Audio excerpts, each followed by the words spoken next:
Indigestion is the forerunner, not the cause, of many of man's more serious ills. But every impairment of function becomes a secondary source of cause, and the poisoning and starvation that result from indigestion are added causes of suffering. These are superadded to the primary causes of man's suffering. When indigestion is prevented, health is preserved. When it is remedied, health is restored. Today I will be reading to you my highlights of Herbert Shelton's Food Combining Made Easy. In the face of all the unnecessary suffering that millions undergo daily and the tremendous expense of the relief they seek, there are still many who decry the effort to obviate all their suffering by the simple process of eating properly combined meals. It does not require an expensive laboratory for testing, but may be done at home by the simple plan of eating meals combined according to the rules contained in our literature, and note the results. The results obtained may then be compared with the results of the previous haphazard eating. The man who sits down to a dining table that is burdened with a great variety of foods and eats everything from soup to nuts is sure to suffer with indigestion. If he makes a habit of eating complex meals and disregarding his enzymatic limitations, as is customary, his abdominal distress will be chronic. He is likely to carry a supply of pills with him wherever he goes. Few medical men make a study of dietetics, and still fewer of them make any extensive use of it in their care of their patients. Their usual advice to their patients is to eat whatever agrees with you. The intelligent reader should have no difficulty in understanding that hygienic care is the only rational and radical care that has ever been administered to the sick in any age of the world at any place. The time must come when all forms of disease will be quote-unquote treated on the broad and infallible basis of hygienic principles. When true principles are discovered, they are found to apply not to one or two diseases only, nor but one class of diseases, but all diseases whatsoever. The same fundamental principles will apply throughout the whole catalogue of diseases. Even in those cases where surgery can be of value, hygienic care should always be employed as a groundwork for the surgery. Proper food combining is merely a sane way of respecting our enzymic limitations. We derive no value from foods that are not digested. To eat and have the food spoil in the digestive tract is to waste the food. It is worse than this, as the spoiling of food results in the production of poisons, which are injurious. An amazing number of food allergies clear up completely when supposedly allergic individuals learn to eat their foods in digestible combinations. What they suffer from is not allergy, as is at present understood, but indigestion. Foodstuffs classified. Food is that material which can be incorporated into and become a part of the cells and fluids of the body. Non-useful materials, such as drugs, are all poisonous. To be a true food, the substance eaten must not contain useless or harmful ingredients. Foodstuffs as we get them from the garden and orchard, or from the food store, or in the raw state, are composed of water and a few organic compounds known as proteins, carbohydrates, which include sugars, starches, pentosands, fats, which include oils, mineral salts, and vitamins. They commonly possess more or less of non-usable or ingestible matter, waste. Proteins. Protein foods are those that contain a high percentage of protein in their makeup. Chief among these are the following: nuts, all flesh foods except fat, all cereals, cheese, dry beans, olives, dry peas, avocados, soybeans, milk, and low in protein, peanuts. Starches. The carbohydrates are the starches and sugars. I have broken these up into three distinct groups in the following classification: starches, sugars, syrups, and sweet fruits. Starches: all cereals, Hubbard squash, dry beans except soybeans, banana squash, dry peas, pumpkin potatoes, all kinds, caladium root, chestnuts, Jerusalem artichokes, peanuts. Mildly starchy: cauliflower, rutabaga, beets, salsify, and carrots. Syrups and sugars. Brown sugar, maple syrup, white sugar, cane syrup, milk sugar, and honey. Sweet fruits. Banana, persimmon, date, mangoes, fig, cherimoya, raisin, papaya, Thompson and muscat grape, cherry, prune, sun-dried pear. Fats. The fats are all fats and oils as follow. All oils. Most nuts. Fat meats. Lard. Butter and butter substitutes. Cream. Avocados. Acid fruits. Most of the acid eaten as foods are acid fruits. Chief among these are orange, lime, grapefruit, sour apple, pineapple, sour grape, pomegranate, sour peach, tomato, sour plum, lemon. Subacid fruits. The subacid fruits are as follows: fresh fig, sweet apple, pear, apricot, sweet cherry, huckleberry, sweet peach, sweet plum. Non-starchy and green vegetables. Into this classification fall all succulent vegetables without regard for their color, whether green, red, yellow, or white, etc. Chief among these are lettuce, collards, celery, spinach, cabbage, cucumber, cauliflower, broccoli, asparagus, Brussels sprouts, green corn, chive, eggplant, kohlrabi, radish, kale, parsley, rhubarb, onions, scallions, bamboo sprouts, leeks, garlic, dandelion, zucchini, sweet pepper. Melons. Watermelon, pie melon, musk melon, honeydew, Crenshaw melon, Christmas melon, cassava, cantaloupe. Digestion of foods. Foodstuffs, as we eat them, constitute the raw materials of nutrition. As proteins, carbohydrates, and fats, they are not usable by the body. They must first undergo a disintegrating, refining, and standardizing process, more properly a series of processes, to which the term digestion has been given. An enzyme may be appropriately defined as a physiological catalyst. Plants and animals manufacture soluble catalytic substances, colloidal in nature and but little resistant to heat, which they employ in many processes of splitting up of compounds and the making of new ones within themselves. To these substances, the term enzyme has been applied. Each enzyme is specific in its actions. This is to say, it acts only upon one class of food substance. The enzymes that act upon carbohydrates do not and cannot act upon proteins, nor upon salts or fats. They are even more specific than this would indicate. For example, in the digestion of closely related substances, such as the disaccharides or complex sugars, the enzyme that acts upon maltose is not capable of acting upon lactose. Each sugar seems to require its own specific enzyme.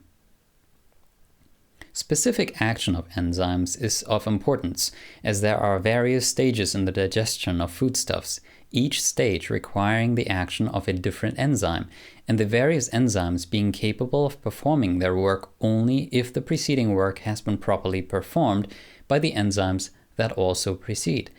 If pepsin, for example, has not converted proteins into peptones, the enzymes that convert peptones into amino acids will not be able to act upon the proteins.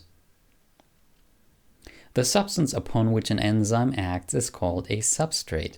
Thus, starch is the substrate of ptyalin. Digestion commences in the mouth. All foods are broken up into smaller particles by the process of chewing, and they are thoroughly saturated with saliva. Of the chemical part of digestion, only starch digestion begins in the mouth.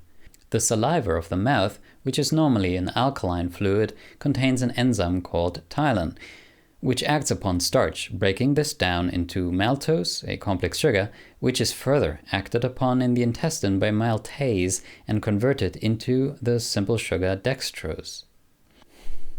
The action of ptyalin upon starch is preparatory, as maltase cannot act upon starch. Amylase, the starch-splitting enzyme of the pancreatic secretion, is said to act upon starch much as does ptyalin, so that starch that escapes digestion in the mouth and stomach may be split into maltose and acrodextrin, providing, of course, that it has not undergone fermentation before it reaches the intestine. Tylen is destroyed by a mild acid and also by a strong alkaline reaction. It can act only in an alkaline medium, and this must not be strongly alkaline.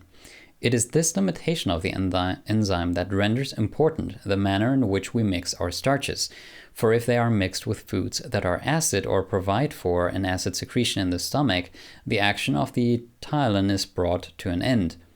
We will learn more of this later.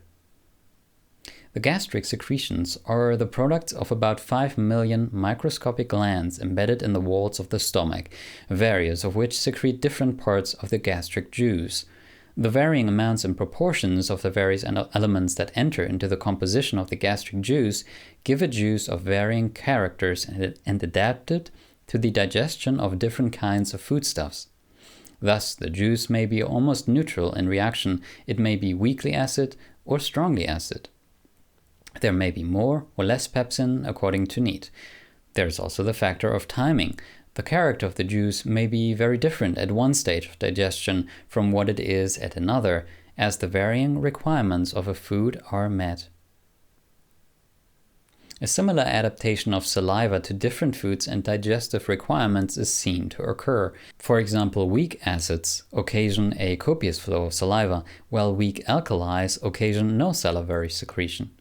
Disagreeable and noxious substances also occasion salivary secretion, in this instance to flush away the offending material.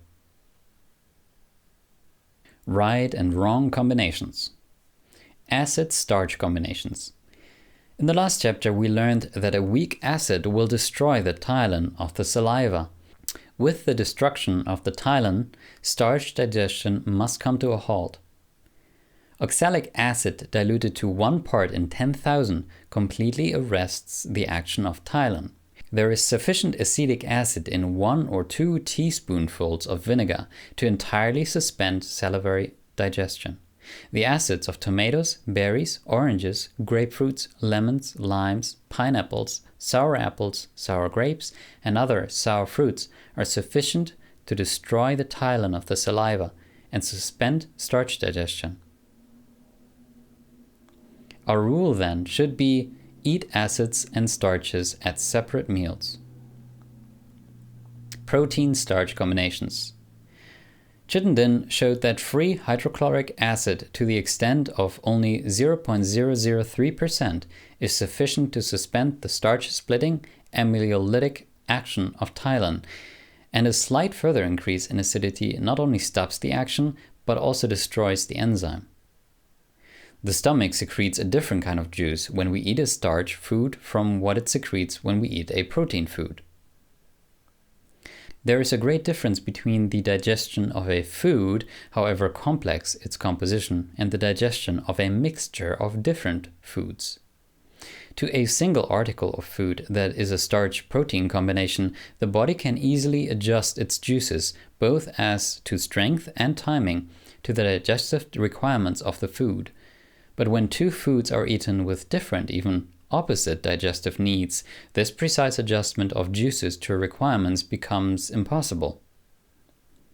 Physiologically, the first steps in the digestion of starches and proteins take place in opposite media, starch requiring an alkaline medium, protein requiring an acid medium in which to digest. If you eat your protein first and your starch last, the protein will digest in the lower end of the stomach, while the starch will digest in its upper end. Some of the food in an ordinary meal may remain in the fundic end of the stomach for an hour or more untouched by the acid secretion. There's every reason to believe, therefore, that salivary digestion may be carried on in the stomach to an important extent. When someone eats a sandwich, he does not eat the protein first and then follow with his bun. They are eaten together and thoroughly chewed and mixed together and swallowed together. The stomach has no mechanism for separating these thoroughly intermixed substances and partitioning them off in separate compartments in its cavity. Mixing foods in this manner is not seen in nature, animals tending to eat but one food at a meal. The carnivore certainly does not mix starches with his proteins. Birds tend to consume insects at one period of the day and seeds at another time. On the basis of the physiological facts which have been here presented, we offer our second rule for food combining. It is this: eat protein foods and carbohydrate foods at separate meals. By this is meant that cereals, bread, potatoes, and other starch foods should be eaten separately from eggs, cheese, nuts, and other protein foods. Protein-protein combinations. Two proteins of different character and different composition and associated with other and different food factors call for different modifications of the digestive secretions and different timing of the secretions in order to digest them effectively. The digestive process is modified to meet the digestive requirements of each protein food, and it is impossible for this to be modified in such a manner as to meet the requirements of two different proteins at the same meal. This may not mean that two different kinds of legumes may not be taken together, or that two different kinds of nuts may not be taken at the same time, but it certainly means that such protein combinations as beans and eggs, eggs and milk, eggs and nuts, cheese and nuts, milk and nuts, etc. should not be taken. One protein food at a meal will certainly assure greater efficiency in digestion. Our rule then should be: eat but one concentrated protein food at a meal. Acid-protein combinations. The active work of splitting up or digesting complex protein substances into simpler substances, which takes place in the stomach and which forms the first step in the digestion of proteins, is accomplished by the enzyme pepsin. Because pepsin is active only in an acid medium, the mistake has been made of assuming that the taking of acids with a meal will assist in the digestion of proteins. Actually, on the contrary, these acids inhibit the outpouring of gastric juice and thus interfere with the digestion of proteins. Drug acids and fruit acids demoralize gastric digestion, either by destroying the pepsin or by inhibiting its secretion. Acid fruits, by inhibiting the flow of gastric juice, an unhampered flow of which is imperatively demanded by protein digestion, seriously handicaps protein digestion and results in putrefaction. While pepsin is not active except in the presence of hydrochloric acid, I can find no evidence that other acids activate this enzyme. Excessive gastric acidity prevents its actions. Excess acid destroys the pepsin. Based on these simple facts of the physiology of digestion, our rule should be: eat proteins and acids at separate meals. Although nuts or cheese with acid fruits do not constitute ideal combinations, we may make exceptions to the foregoing rule in the case of these two articles of food. Nuts and cheese, containing, as they do, considerable oil and fat, or cream, are about the only exceptions to the rule that when acids are taken with protein, putrefaction occurs. These foods do not decompose as quickly as other protein foods when they are not immediately digested. Furthermore, acids do not delay the digestion of nuts and cheese because these foods contain enough fat to inhibit gastric secretion for a longer time than do acids. Fat-protein combinations. The presence of fat in the food lessens the amount of appetite secretion that is poured into the stomach, lessens the amount of chemical secretion poured out, lessens the activity of the gastric glands, lowers the amount of pepsin and hydrochloric acid in the gastric juice, and may lower gastric tone by as much as 50%. This inhibiting effect may last 2 or more hours. This means that when protein food is eaten, fat should not be taken at the same meal. Those foods that normally contain fat within themselves, as nuts or cheese or milk, require longer time to digest than those protein foods that are lacking in fat. Our fourth rule then is: eat fats and protein at separate meals. Sugar-protein combination. All sugars, commercial sugars, syrups, sweet fruits, honey, etc., have an inhibiting effect upon the secretion of gastric juice and upon the motility of the stomach. Sugars undergo no digestion in the mouth and stomach. They are digested in the intestine. If taken alone, they are not held in the stomach long, but are quickly sent to the intestine. When eaten with other foods, either proteins or starches, they are held up in the stomach for a prolonged period, awaiting the digestion of the other foods. While thus awaiting the completion of protein or starch digestion, they undergo fermentation. Based on these simple facts of digestion, our rule is eat sugars and proteins at separate meals. Sugar-starch combinations. When consumed alone, sugars are quickly sent out of the stomach into the intestine. When consumed with other foods, they are held up in the stomach for some time, awaiting the digestion of the other foods. As they tend to ferment very quickly under the conditions of warmth and moisture existing in the stomach, this type of eating almost guarantees acid fermentation.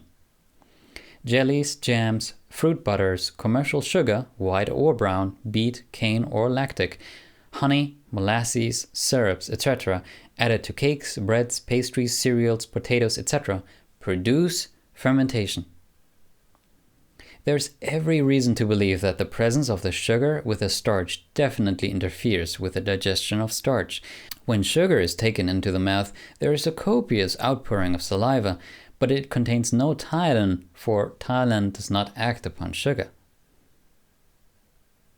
Upon these facts, we base the rule, eat starches and sugars at separate meals.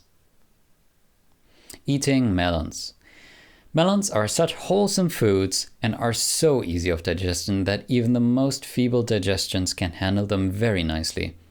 But trouble, frequently severe suffering, does often follow the eating of melons. Why? These foods undergo no digestion in the stomach. The little digestion they require takes place in the intestine. If taken properly, they are retained in the stomach but a few minutes and are then passed into the intestine. But if taken with other foods that require a lengthy stay in the stomach for salivary or gastric digestion, they are held up in the stomach. As they decompose very quickly when cut open and kept in a warm place, they are prone to give rise to much gas and discomfort when eaten with most other foods. From these facts, we derive the rule, eat melons alone. I have tried feeding melons with fresh fruits, and there seems to be no reason why they may not be fed together if this is desired. Desserts. Desserts eaten at the end of a meal, usually after the eater has eaten to repletion, very commonly after he has eaten more than he requires of other foods, are such things as cakes, pies, puddings, ice cream, stewed fruits, etc., which combine badly with almost every other part of the meal. They serve no useful purpose and are not advisable. There should be but one rule with reference to them. It is this: desert the desserts. Normal digestion. In his textbook of physiology, Howell says that in the large intestine, protein putrefaction is a constant and normal occurrence. The putrefactive bacteria break down the proteins into amino acids, but that they do not stop there. They destroy the amino acids and give us as final products of their activities such poisons as indole, skatole, phenol, phenylpropionic and phenylacetic acids, fatty acids, carbon dioxide, hydrogen, marsh gas, hydrogen sulfide, etc. Foul stools, loose stools, impacted stools, pebbly stools, much foul gas, colitis, hemorrhoids, bleeding with stools, the need for toilet paper, and all the other things of this nature that accompany present-day living are swept into the orbit of the normal by the assertion that putrefaction is a normal occurrence in the human colon. We have it asserted in different words that whatever is right. When starches and complex sugars are digested, they are broken down into simple sugars called monosaccharides, which are usable substances, nutriments. When starches and sugars undergo fermentation, they are broken down into carbon dioxide, acetic acid, alcohol, and water, which substances, with the exception of water, are non-usable substances, poisons. When proteins are digested, they are broken down into amino acids, which are usable substances, nutrients. When proteins putrefy, they are broken down into a variety of pomates and leucomains, which are non-usable substances, poisons. So with all other food factors, enzymic digestion of foods prepares them for use by the body. Bacterial decomposition of foods unfits them for use by the body. The first process gives us nutrient elements as the finished product. The second process gives us poisons as the end result. What avails it to consume the theoretically required number of calories daily only to have the food ferment and putrefy in the digestive tract? Food that thus spoils does not yield up its calories to the body. Anything that reduces digestive power, anything that slows up the process of digestion, anything that temporarily suspends the digestive process will favor bacterial activity. Such things as overeating, eating beyond enzymic capacity, eating when fatigued, eating just before beginning work, eating when chilled or overheated, eating when feverish, in pain, when there is severe inflammation, when not hungry, when worried, anxious, fearful, angry, etc. Eating under all of these and similar circumstances favors bacterial decomposition of the foods eaten.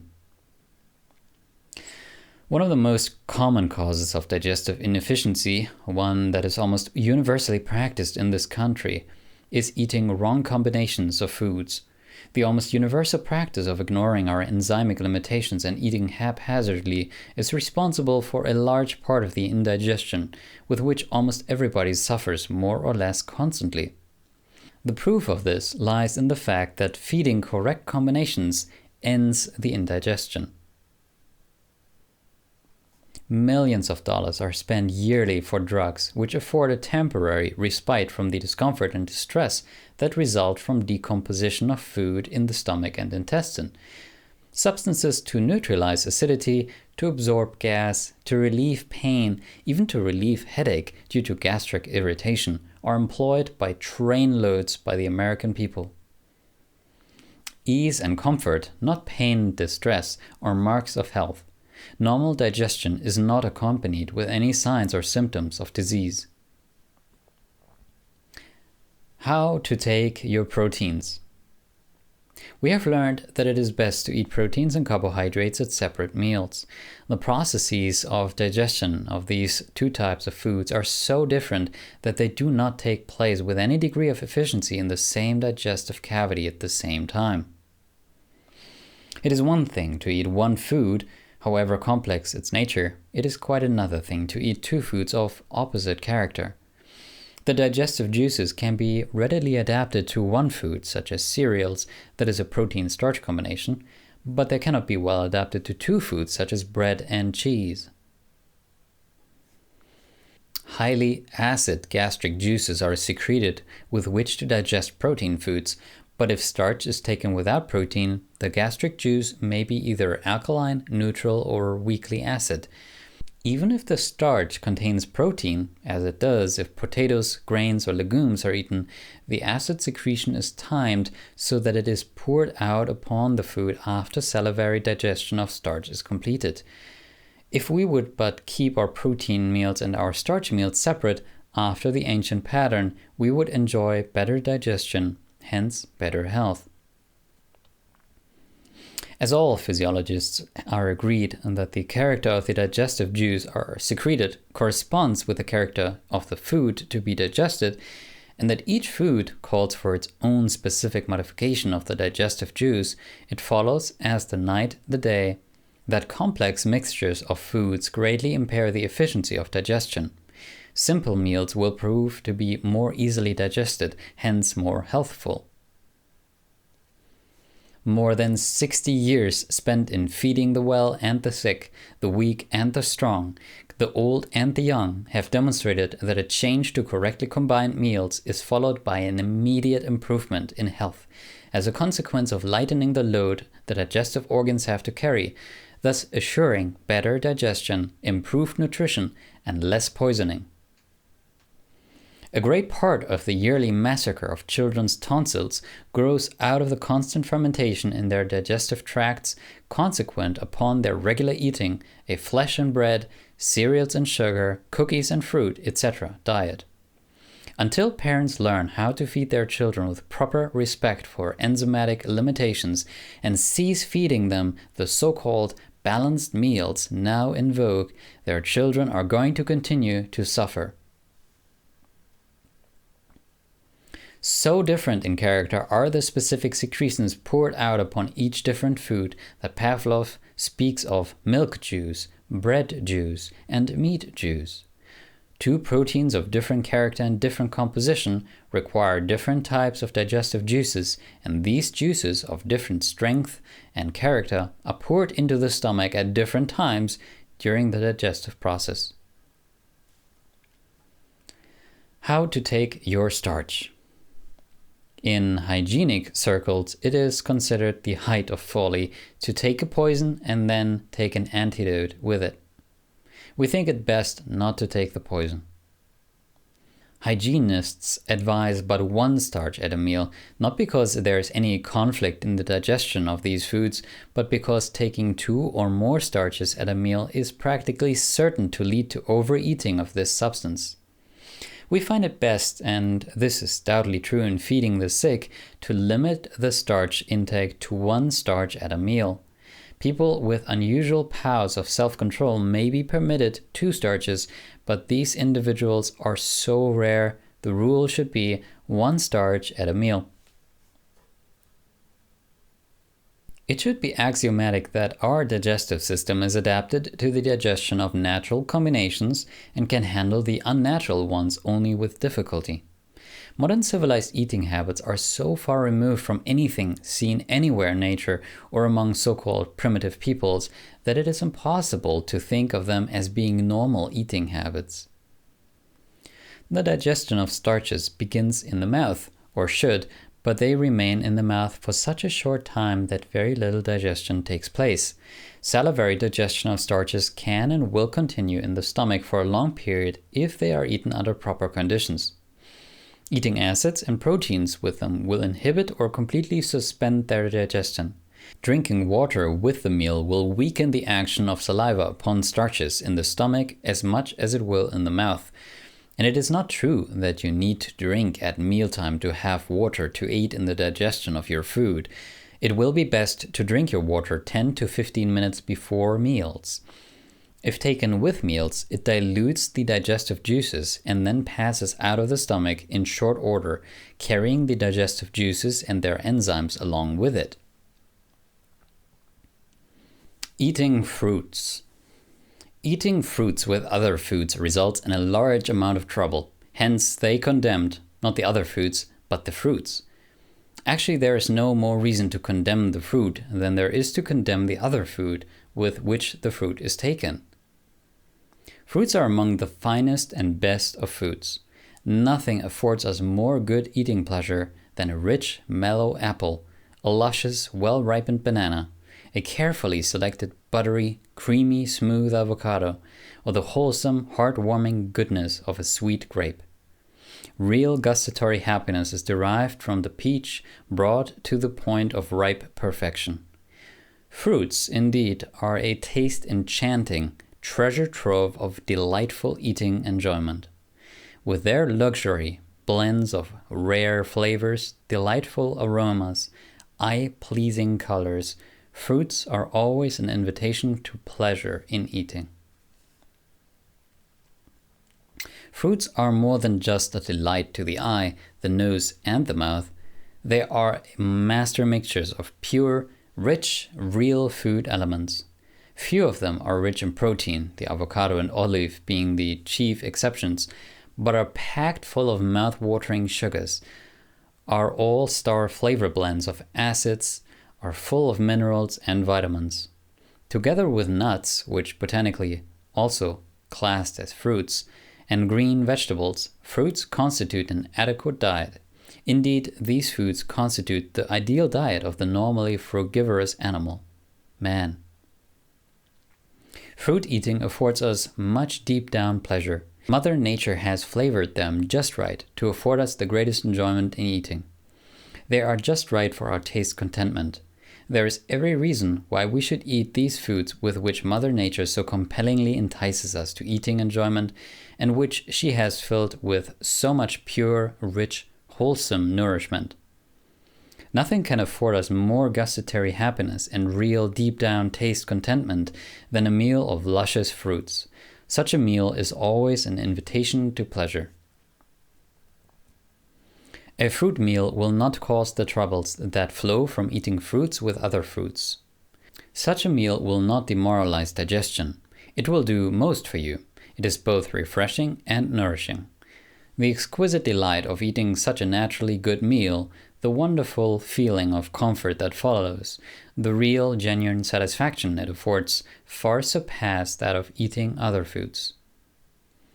And this is the ideal manner in which to eat your fruits. Eat them at a fruit meal. The acids of fruits do not combine well with either starches or proteins. Their sugars do not combine with either proteins or starches. The oils of the avocado and olive do not combine well with protein.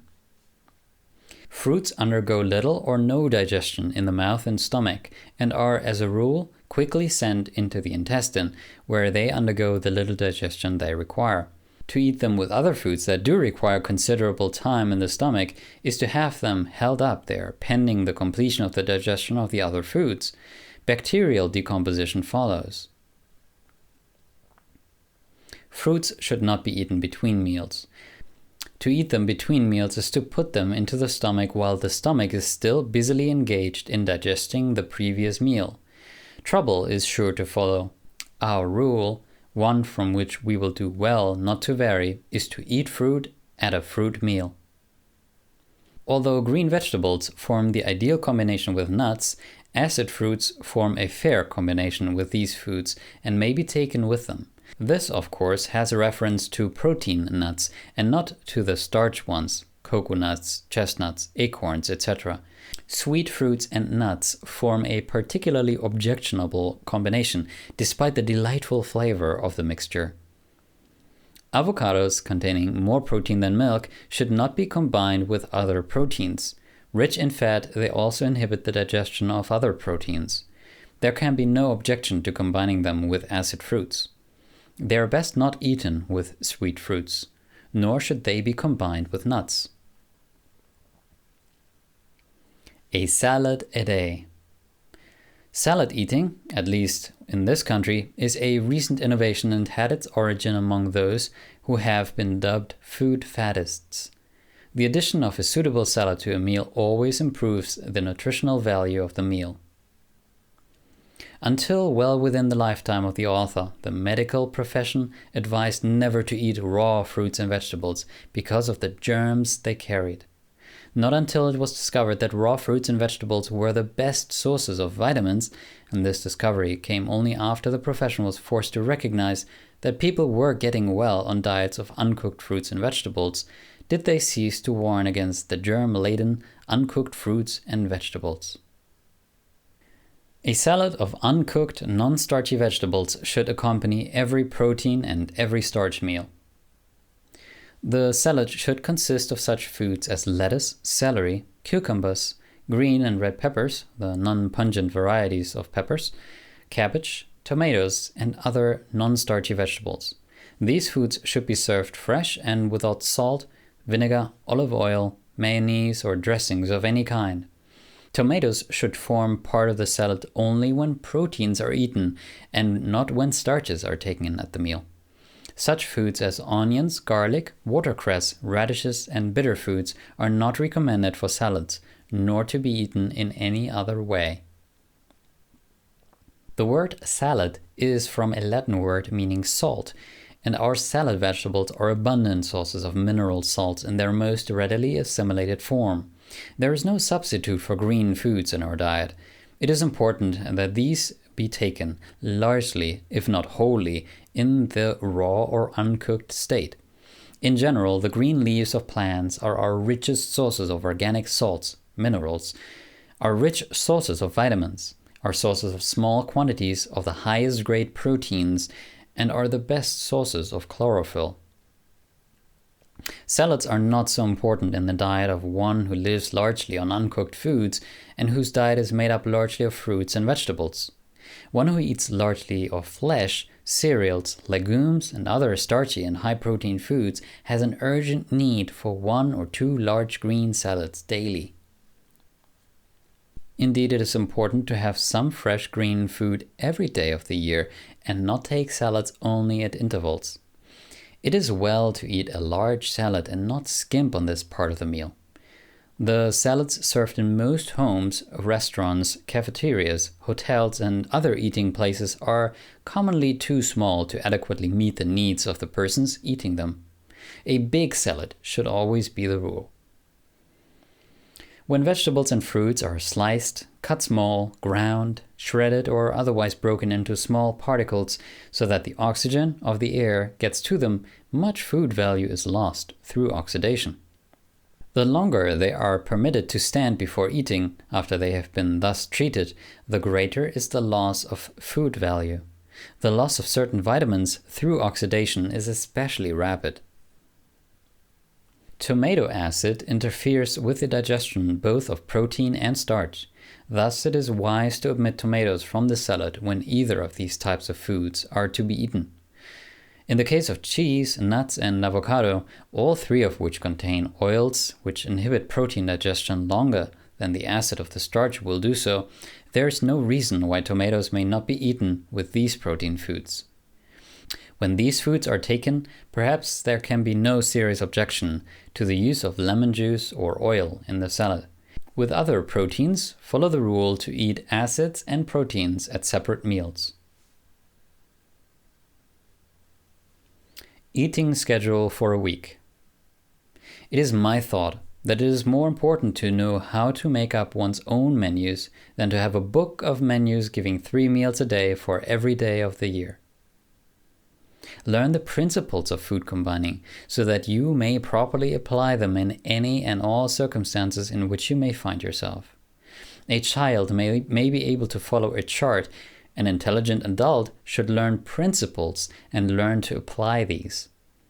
Once you have done this and have practiced properly combining your foods for a time, the practice becomes automatic and you do not have to spend a lot of time on it. Remedying indigestion. Upon the efficiency of the digestive process depends the preparation of the raw materials of nutrition. Hence, upon good digestion depends to a very large extent the well-being of the body.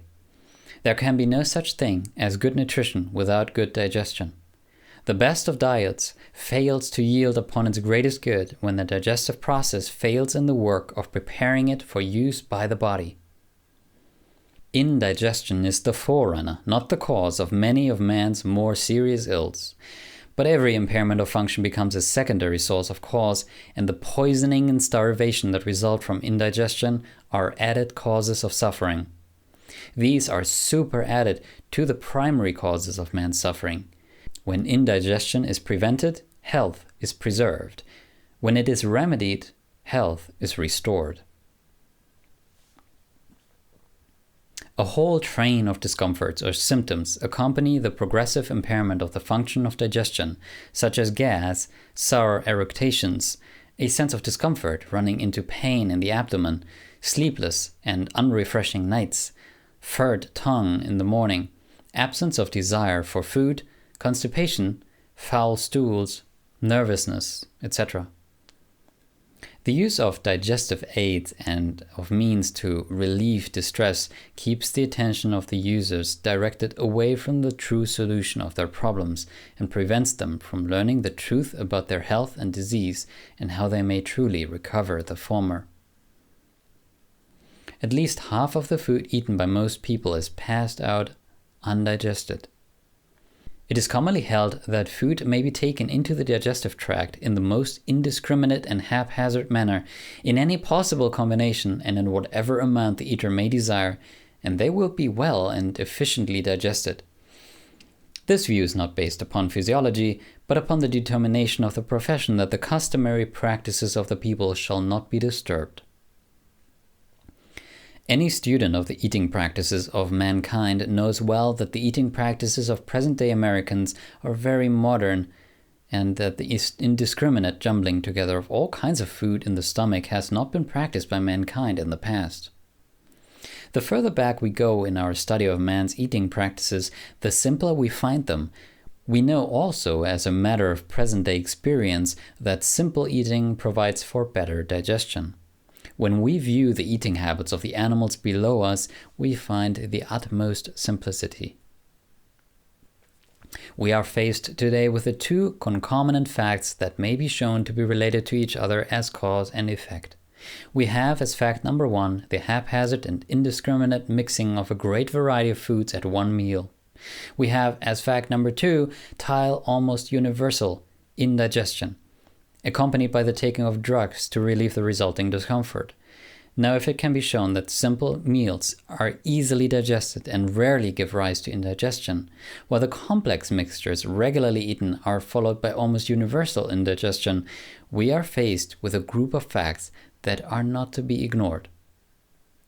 No man can digest his food well who only half masticates it and who bolts from his dining table to his business like a greyhound slipped from the leash. When life is lived at such a pace, as it often is in the larger cities, that everything, including eating, is done at breathless speed, when the jaws cannot masticate fast enough, and the food is gulped down half chewed, when the eater rushes immediately back to work without any rest whatever of body or mind, and this from day to day and from year to year, so long as the powers of life hold out, the nemesis of outraged nature takes its toll. Whenever, through a continual violation of the laws of life, the constitutional powers become enfeebled, not only is the excretory function greatly weakened, giving rise to toxemia, a state of poisoning by the retention of normal body waste, but also the digestive and assimilative powers become impoverished, so that the nutrition of the body is lowered, commensurate with a degree of constitutional enfeeblement. Indigestion follows with its consequent slow starving of the sufferer.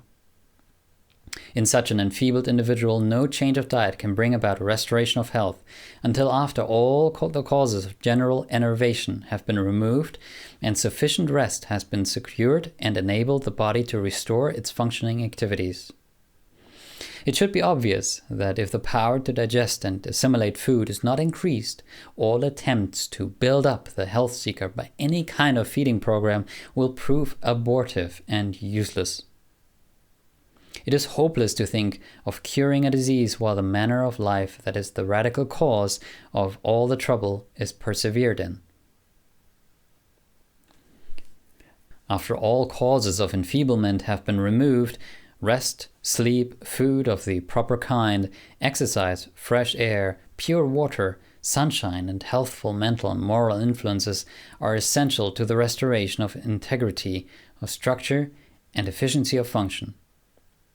When once, by hygienic means, the body has been freed of its load and toxins, its nerve energy has been restored to normal, elimination has been re-established, and the digestive and assimilative powers have been restored, there follows a gradual return to health. Until this has been done, the best of diets will not and cannot give the desired results. Food alone, important as it is in both health and disease, is not enough to assure either the preservation or the restoration of health. It is only in its physiological connection with water, exercise, rest, sleep, and other elements of the hygienic system that its true value becomes manifest. Physiological rest, fasting, is of value in all forms of impaired health, but in indigestion it is a sure means of providing rest for an overworked digestive system. In fasting, practically all of the organs of the body reduce their activities, hence they rest. The exceptions are the organs of elimination, excretion, and these step up their activities. Hence, during the fast, the body is enabled to free itself of its accumulated load of toxic waste. The combination of mental, physical, and physiological rest constitutes an ideal means of promoting elimination. Health, when lost, can only be reacquired by a laborious process in which the health seeker himself must play, by far, the principal role, and must faithfully and manfully carry out that fundamental truth in a systematic routine of healthful practices till the end is achieved.